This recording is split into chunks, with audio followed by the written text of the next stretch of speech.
And then you'll notice there's a strange trend here, where how many Social Security numbers were issued.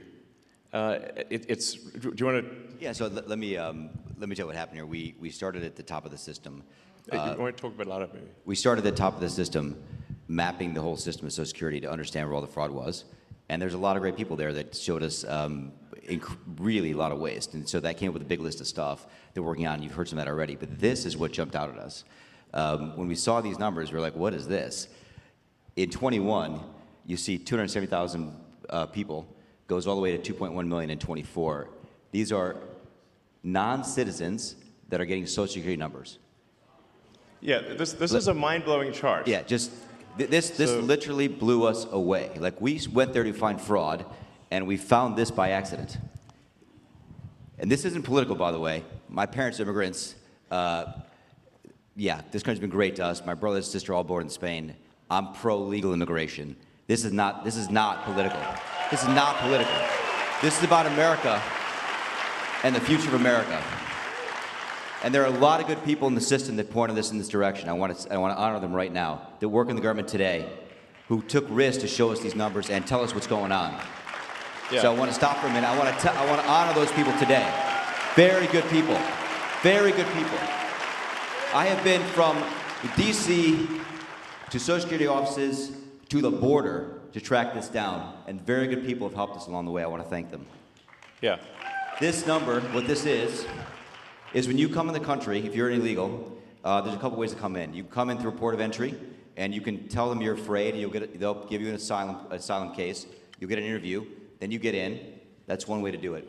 Another way to do it is to just go to the border. Literally, this happened. I talked to Border Patrol myself. Elon was there too.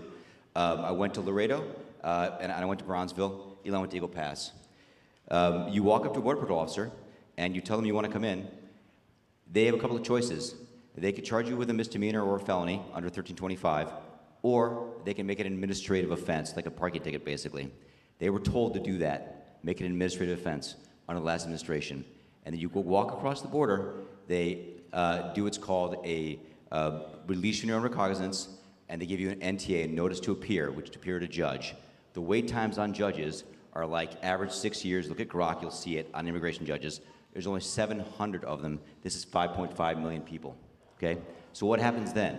Once you're in the country and you got asylum through one of these pathways, and we map the whole thing out, you can apply for a work document. You file a 765, it's the work form. You get this form called the 766, that's the authorization, and then Social Security Administration automatically sends you in the mail your Social Security number. No interview, no ID. This is worth just reiterating. It's not people sometimes think that under the Biden administration that he was simply asleep at the switch. He wasn't asleep, no. They weren't asleep at the switch. It was a massive, large-scale program to import as many illegals as possible, ultimately to change the entire voting map of the United States and disenfranchise the American people and make it a permanent, deep blue, one-party state from which there would be no escape. Look, if I hadn't seen this myself, I'm not sure I'd have believed it. I went through it myself and mapped it, and Elon is right. This is true. The defaults in the system from Social Security to all of the benefit programs have been set to max inclusion, max pay for these people, and minimum collection. That's what's happening. We found 1.3 million of them already on Medicaid, as an example. We've gone through, on every benefit program we went through, we found groups from this particular group of people, this 5.5 million people, in those benefit programs. And then what was really, really disturbing us was why. We're asking ourselves why. Right. And so we actually just took a sample and looked at voter registration records. And we found people here registered to vote in this population, yes. And who did vote. And we found some by sampling that actually did vote. And we have referred them to prosecution at the Homeland Security Investigation Service. Yeah. Already. Already. That is already happening. Right now. Yeah. And the truly disturbing thing, though, I just want you to know this, a truly disturbing thing to me, and the darkest thing about this to me, the voter fraud is terrible, but the human tragedy this created is extraordinary, because what you don't understand, and people don't know, and Americans need to know, that's why I'm here, is that human traffickers made $13 to $15 billion off of this, okay? That's the money that's going around the world, moving people around the world to our borders because of these incentives. How does it work? What happens? Hey, if you're in Africa and you're in Central America, you got to walk up through Mexico, through Central America. Who do you pay? You pay the narcos, you pay the traffickers, right? And we were told by ICE, it's between $20,000 and $500, depends where they pick you up, to walk across all those countries and get all the way up to the border. Where's that money goes? It goes to the cartels. It goes to human traffickers, right? There are 30,000 children that have not appeared on the notice to appear already. ICE knows this.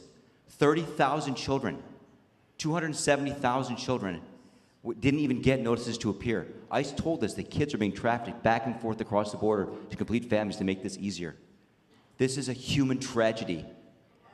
It's not just the money, it's the people and the kids. And how many of these people died on the way up here that didn't make it in? What happened to them? We created a system here that created an incentive for people to come and be taken advantage of by these traffickers. And how do you think they get paid? Well, you're in Africa, Central America, you got $20,000 or $10,000 or $5,000 to pay these traffickers? No, you don't. What happens? You come in, then you owe them the money. You're an indentured servant. If you don't pay them, what happens? What do? They kill your mother, they kill your brother, they kill your family. What happens next? That's what we discovered. And I have to tell you, it's tragic to me. The tragedy, the human tragedy this created is extraordinary.